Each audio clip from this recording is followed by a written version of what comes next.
ఒక్క రూపాయి కూడా లేకుండా ఒక ఊరు నడవగలదా? అస్సలు డబ్బు అనేదే లేకుండా ఒక సమాజం బ్రతకగలదా? వినడానికి అసాధ్యమనిపించొచ్చు. కాని ఒకప్పుడు మన గ్రామాల్ని నడిపించిన ఒక అద్భుతమైన సిస్టముంది. అదే అయాగర్ల వ్యవస్థ. దాని వెనకున్న రహస్యమేంటో ఇప్పుడు తెలుసుకుందాం.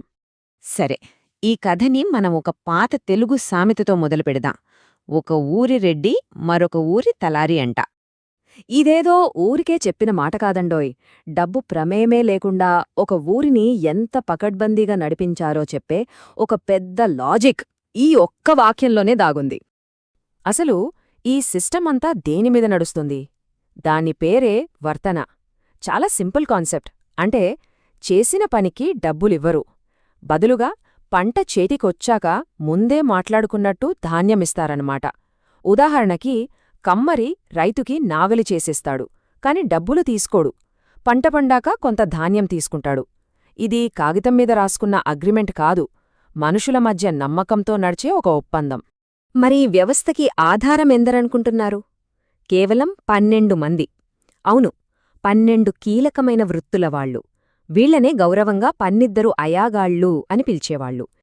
సరే, అంతా బానే ఉంది. కాని దీన్నంతా మేనేజ్ చేసేదెవరు? ఎలా? అక్కడికే వస్తున్నాం. మొదటిగా చూద్దాం ఆ ఊరి పరిపాలన ఎలా ఉండేదో. అదే కదా ఏ ఊరికైనా వెన్నెముక. నాయకత్వమనేది ఒక జతగా ఉండేదే. రెడ్డిగారు ఊరికి ఒక రకంగా చీఫ్ అనుకుంటే, శాంతిభద్రతలు చూసుకుంటే కరణంగారు ఆ ఊరికి మెదడులాంటివాళ్లు. భూమి రికార్డులు, పన్నులు, లెక్కలు, మొత్తం డేటా అంతా ఆయన దగ్గరే. ఒకరు లేకుండా ఇంకొకరు లేరు. రెడ్డి అధికారమైతే కరణం ఆ అధికారానికి ఆధారం. ఆ తర్వాతొస్తారు సెక్యూరిటీ ఇంకా లాజిస్టిక్స్ చూసుకునేవాళ్లు. తలారిని ఊరికి పోలీసనుకోవచ్చు. ఇంకా చెప్పాలంటే ఇంటెలిజెన్స్ ఆఫీసర్ కూడా. కొత్తవాళ్లెవరొచ్చినా కనిపెట్టేవాడు. ఇక వెట్టి అనే అతను రెడ్డిగారికి కరణంగారికి రైట్ హ్యాండ్ లాంటివాడు. పొలాల దగ్గర పనులు చూసుకోవడం దగ్గర్నుంచి రికార్డులు మోయడం వరకు అన్నీ చేసేవాడు. ఇక్కడే ఒక చాలా ఇంట్రెస్టింగ్ పాయింట్ ఉంది. ఈ సిస్టమేదో ఊరజనాలు వాళ్లలో వాళ్లు చేసుకున్న ఏర్పాటు మాత్రమే కాదు. ఈ ముఖ్యమైన పదవుల్లో ఉన్నవాళ్లని ప్రభుత్వం నియమించేది. జీతం, భూమి కూడా ఇచ్చేది. అంటే అదొక హైబ్రిడ్ సిస్టమ్ అన్నమాట.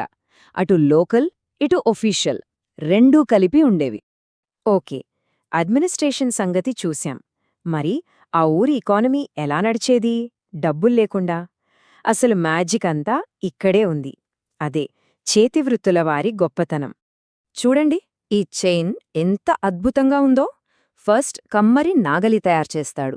తర్వాత ఆ నాగలితో పొలం దున్నాలంటే నీళ్లు కావాలి కదా, దానికి చర్మకారుడు మోటబావికి కావలసిన తోలుతిత్తిని రెడీ చేస్తాడు. ఇవి రెండూ తీసుకుని రైతు పంట పండిస్తాడు. మరి పండిన పంటనెక్కడ దాచుకోవాలి? అక్కడే మన కుమ్మరి ఎంట్రీ ఇస్తాడు. పెద్ద పెద్ద కుండలు చేసిస్తాడు. చూశారా, వ్యవసాయమంటే ఒక్క రైతు చేసే పని కాదు, ఇది ఒక టీం వర్క్. వీళ్లని కొంచెం డీటెయిల్డ్గా చూస్తే కమ్మరి ఆ ఊరికి ఇంజనీర్ లాంటివాడు. నాగలి నుంచి బండి ఇరుసు వరకు అన్నీ అతనే. చర్మకారుడు లేకపోతే ఇరిగేషన్ టెక్నాలజీనే లేదు. ఇక కుమ్మరి, అతను లేకపోతే డైలీ లైఫే కష్టం. వండుకోడానికి, నీళ్లు తెచ్చుకోవడానికి అన్నింటికీ అతని కుండలే ఆధారం. ఆ కుండలంటే ఏవో చిన్నవి అనుకోకండి. ఈ సమాచారం మనకిచ్చిన రచయిత స్వయంగా చెప్తున్నారు. వాళ్ళ చిన్నప్పుడు ఇంట్లో 3 పెద్ద వాడకుండలుండేవట. ఒక్కో దాంట్లో 5-10 క్వింటాళ్ల ధాన్యం పట్టేది. కెమికల్స్ గట్రా ఏమీ లేకుండానే ఏళ్ల తరబడి ధాన్యం తాజాగా ఉండేదట. ఆలోచించండి, అప్పటి టెక్నాలజీ ఎంత గొప్పదో. వీళ్లే కాకుండా మరికొందరు మెటల్ వర్కర్స్ కూడా ఉన్నారు. కంచరి అంటే కంచు, ఇత్తడి పనిచేసేవాళ్లు. వంటపాత్రల నుంచి దేవుడి విగ్రహాల వరకు తయారుచేసేవాళ్లు.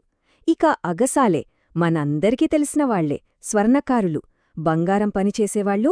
వీళ్ళు నమ్మకానికి మారుపేరు. ఆ రోజుల్లో నాణేలు కూడా వీళ్లే తయారుచేసేవాళ్లని కొన్ని ఆధారాలు చెప్తున్నాయి. ఓకే, పరిపాలన, ఆర్థిక వ్యవస్థ చూశాం.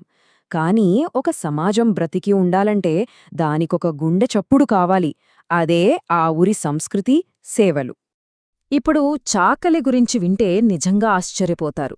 పేరుకి బట్టలుతికేవాళ్లే అయినా సమాజంలో వాళ్ళకి చాలా గౌరవప్రదమైన స్థానముండేది.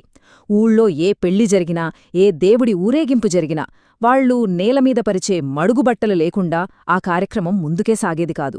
అంతటి ప్రాముఖ్యత ఉండేది. ఇదేదో పుస్తకాల్లో రాసింది కాదు. ఈ కథను మనకు అందిస్తున్న రచయిత తన స్వంత పెళ్లిలో కూడా ఈ మడుగుబట్టలు పరిచారని గుర్తుచేసుకున్నారు. అంటే ఆ సంప్రదాయాలు ప్రజల జీవితాల్లో ఎంత బలంగా పాతుకుపోయాయో మనం అర్థం చేసుకోవచ్చు. ఇక మంగలి గురించి చెప్పాలంటే ఇతనొక మల్టీ టాలెంటెడ్ పర్సన్ అన్నమాట. ఒకే వ్యక్తి 3 పనులు చేసేవాడు. 1 బార్బర్, 2 గుడిలో సన్నాయి వాయించే విద్వాంసుడు, 3 చిన్న చిన్న ఆపరేషన్లు చేసే ఊరి డాక్టర్ కూడా. ఒక ఉదాహరణ కూడా ఉంది. మంగలి నారాయణప్ప అని ఒక ఆయనుండేవారట.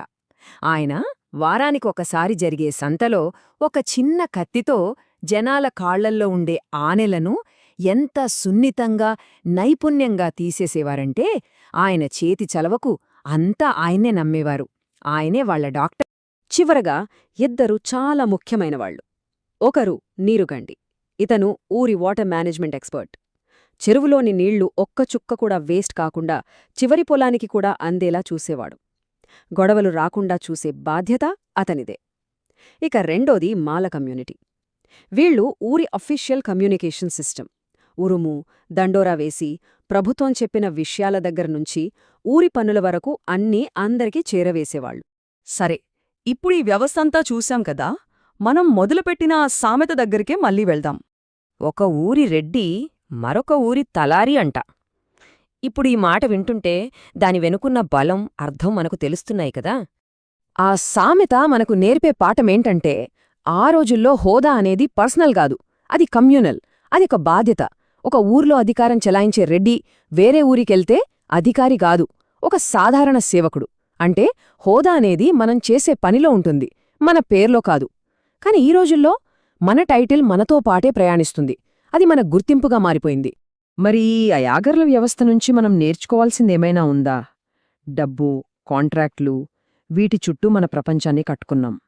ఈ ప్రాసెస్లో ఒకరిపై ఒకరు ఆధారపడటం, కలిసికట్టుగా ఉండటం అనే బంధాన్నెక్కడో మర్చిపోయామా? లావాదేవులకే విలువనిస్తూ జీవితంలోని అసలైన విలువలను కోల్పోతున్నామా? ఇది మనం ఆలోచించాల్సిన విషయం.